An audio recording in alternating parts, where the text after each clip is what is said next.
เดียวที่จะทำให้เรื่องนี้มันจบ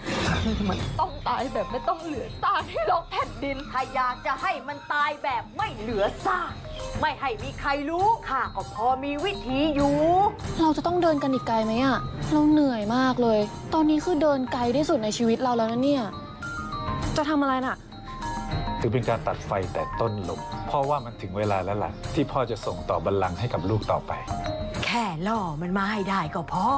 ถ้าสิ่งที่ไอ้จะทำแล้วทำให้มันหายไปจากโลกนี้จริงๆไอ้จะยอมทำทุกอย่าง